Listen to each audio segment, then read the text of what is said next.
नहमदुहु व नसल्ली अला रसूलिहिल करीम। अऊज़ु बिल्लाहि मिनश शैतानिर रजीम। बिस्मिल्लाहिर रहमानिर रहीम। अब हम देखते हैं कि तिलावत में आसानी पैदा करने के जो इक़दामात जो हैं वो क्या किए गए। आप देखें कि हज़रत उस्मान के इस कारनामे के बाद पूरी उम्मत का इजमा से मुराद ये है कि जिस पर पूरी दुनिया के उलमा किसी एक चीज़ पर जब मुत्तफ़िक हो जाएं तो फिर वो पूरी उम्मत के लिए हुज्जत बन जाता है उस पर अमल करना। तो इसमें सबका इजमा हो गया कि कुरान करीम को रस्म उस्मानी के ख़िलाफ़ किसी और तरीके, रस्म से मुराद है कि जिस तरह उस ज़माने में लिखा गया था उस हवाले से उसके ख़िलाफ़ किसी और तरीके से अब लिखना जायज़ नहीं है। इसलिए तमाम मसाहिब इसी तरीके से लिखे गए और सहाबा और ताबईन ने मसाहिफ उस्मानी की नकूल तैयार करके कुरान करीम की जो है इसी पैमाने पर वसी पैमाने पर इशाअत की और मुख्तलिफ़ जगहों पर दूर दराज इलाकों में कुरान को जो है वो पहुँचाया गया। लेकिन अभी तक आप देखें कि कुरान करीम में चूँकि नुक्ते नहीं थे, ज़ेर ज़बर पेश से खाली थे, इसलिए अरब को तो मुश्किल नहीं होती थी, उनकी ज़बान थी और उसको वो इस तरह से पढ़ लेते थे। लेकिन अहले अजम यानी जो गैर अरबी हैं, हम लोग जो हैं, उनको इस तिलावत में बड़ी दुश्वारी महसूस होती थी। इसलिए जब इस्लाम अजमी ममालिक में यानी अरब ममालिक के अलावा दीगर ममालिक में जब ज़्यादा फैला तो इस बात की ये ज़रूरत महसूस हुई कि इनमें नुक्तों और हरकत का इजाफ़ा किया जाए ताकि लोग आसानी से इसकी तिलावत कर सकें। और इसकी जो तारीख़ है वो इस हिसाब से हम देखते हैं कि नुक्ते जो हैं वो किस तरीके से लगाए गए। अहले अरब में चूँकि हरूफ पर नुक्ते लगाने का रवाज नहीं था, उनकी ज़बान थी और वो नुक्तों के बगैर भी उसको पढ़ लेते थे और वो इतने इस तरह के आदी थे कि इन्हें कोई दुश्वारी महसूस नहीं होती थी। तो इस हवाले से हज़रत उस्मान रज़ी अल्लाह अन्हु ने जो नुस्खे भी आलम इस्लाम के मुख्तलिफ़ हिस्सों में भेजे थे, इनके साथ कारी भी भेजे थे ताकि वो उनको पढ़ना भी सिखा सकें। अब हम देखते हैं कि कुरान करीम के नुस्खे पर सबसे पहले किसने नुक्ते डाले, तो इसके बारे में भी मुख्तलिफ़ रवायात हैं और इसमें थोड़ा सा इख्तिलाफ़ है। बाज़ रवायतें ये कहती हैं कि कारनामा सबसे पहले हज़रत अबुल अस्वद दौली ने जो है अंजाम दिया और बाज़ का कहना है कि उन्होंने ये काम हज़रत अली रज़ी अल्लाह अन्हु की तलकीन के तहत किया और बाज़ का ये कहना है कि कूफ़ा के गवर्नर ज़ियाद बिन अबी सुफियान ने ये काम कराया। और एक रवायत ये भी आती है कि ये कारनामा हुज्जाज बिन यूसुफ़ ने हसन बसरी, यहया बिन यामर और नसर बिन आसिम लैसी के ज़रिए अंजाम दिया। तो इस हवाले से हुज्जाज बिन यूसुफ़ का भी ये कारनामा, उसकी बेशुमार बहुत से मज़ालिम के अलावा ये कारनामा उसका बहुत अहम मशहूर भी है और तफ़सीरुल कुर्तुबी में इसका जो है वो इजाफ़ा है,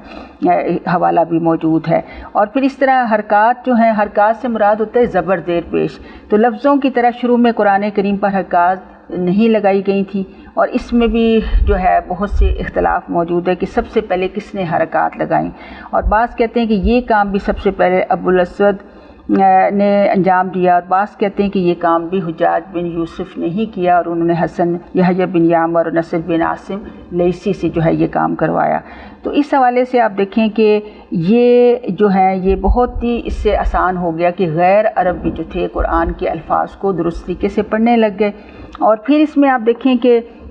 जो मंजिल हम देखते हैं ये सारी चीज़ें इसलिए बताई जा रही हैं कि इससे पहले जितनी भी तरतीब थी, सूरतों की तरतीब, आयात की तरतीब, वो सब तौफ़ीकी थी। यानी नबी सल्लल्लाहु अलैहि वसल्लम ने उसकी इसी तरह तरतीब रखी हुई थी। अल्लाह ताला के हुक्म से हज़रत जिब्रील अलैहिस्सलाम आपको जिस तरह से लिखवाते थे आप उसी तरह से महफूज करते थे और उसी की फिर बस जो हज़रत अबू बकर सिद्दीक़ ने किया कि उसको जमा कर दिया और हज़रत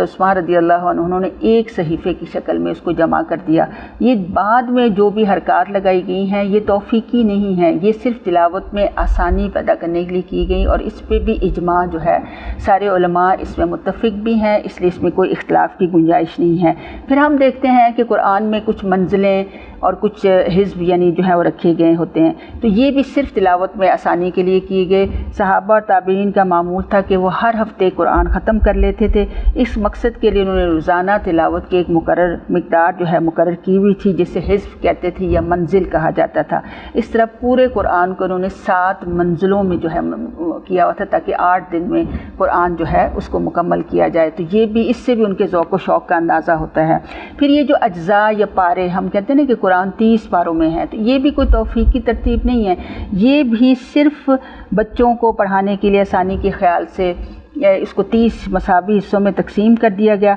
اسی وجہ سے جو بھی اب قرآن کو آپ درست طریقے سے سیکھیں گے سمجھیں گے تو کئی دفعہ ہم دیکھتے ہیں کہ پورے قرآن کے معنی وہاں مکمل نہیں ہوئے ہوتے اور اگلا پارہ جو ہے وہ شروع ہو جاتا ہے۔ تو اسی سے یہ اندازہ لگایا جا سکتا ہے کہ یہ ترتیب بھی خود لوگوں نے اپنی تلاوت میں آسانی پیدا کرنے کے لیے جو ہے وہ کیا گیا۔ اور بعض حضرات کا یہ بھی خیال ہے کہ حضرت عثمان رضی اللہ عنہ نے ان کو نقل کرواتے ہوئے 30 حصوں میں لکھوایا تھا، لیکن بہرحال یہ تقسیم ہو سکتا ہے آپ کے زمانے ہی کی ہو، لیکن یہ سب صرف تلاوت میں آسانی کے لیے کی گئی، اور نبی صلی اللہ علیہ وسلم نے اس طرح 30 پاروں میں اس کو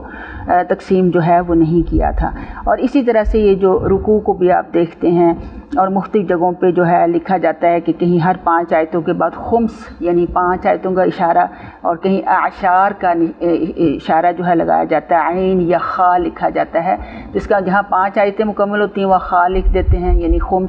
خمس جو ہے 5 کو کہتے ہیں، اور جہاں 10 آیات ہوتی ہیں وہاں عین کا جو ہے وہ لکھ دیا جاتا ہے۔ اور کہیں رکوع کے حوالے سے بھی ہم دیکھتے ہیں کہ مختلف جگہ ہم کہتے ہیں کہ یہ 1 رکوع ہو گیا، 2 رکوع ہو گئے، تو یہ سب ایسی چیزیں ہیں جو بعد میں علماء نے اور مختلف قراء حضرات نے اور بچوں کو پڑھانے کے حوالے سے اپنی تلاوت میں آسانی کے لیے جو ہیں یہ اقدامات کیے گئے، اور اس میں وہ رموز اوقاف بھی آ جاتے ہیں کہ کہاں کہاں پر آیت پہ رکا جا سکتا ہے۔ تو یہ ساری چیزیں انشاءاللہ تجوید بھی جب ہم سیکھیں گے اس میں بھی ہم اس کو تفصیل کے ساتھ پڑھیں گے۔ تو اس طریقے سے اللہ رب العالمین نے انسانوں ہی سے یہ کام جو ہے وہ کروایا، اور قرآن کی حفاظت کا کام جو ہے یہ مکمل بھی ہوا۔ اور پھر ہم دیکھتے ہیں کہ قرآن کریم کی طباعت کے حوالے سے کہ جب تک پریس ایجاد نہیں ہوا تھا اس وقت تک تو قرآن کریم کو تمام نسخے قلم سے لکھے جاتے تھے، اور ہر دور میں کاتبوں کی ایک بڑی جماعت موجود بھی رہی ہے جس کا کتابت قرآن کے سوا کوئی مشغلہ تھا ہی نہیں۔ لیکن پھر جب پریس ایجاد ہوا تو پھر سب سے پہلے ہیمبرگ کے مقام پر قرآن کریم طبع ہوا، اور اس طرح سے الحمدللہ یہ سلسلہ پھر جاری ہوتا رہا، اور آج بھی اور قیامت تک اب قرآن جو ہے وہ اس کے لیے لوگ اس کو بہت ہی اپنی سعادت سمجھتے ہیں، اور اس کے مطبوعہ نسخے جو ہیں دنیا بھر میں اب عام ہو چکے ہیں۔ اللہ تعالیٰ یہ ساری خدمات قبول بھی کرے ان سارے لوگوں کی، اور اللہ تعالیٰ ہمیں بھی اسی کام میں لگائے۔ السلام علیکم ورحمۃ اللہ وبرکاتہ۔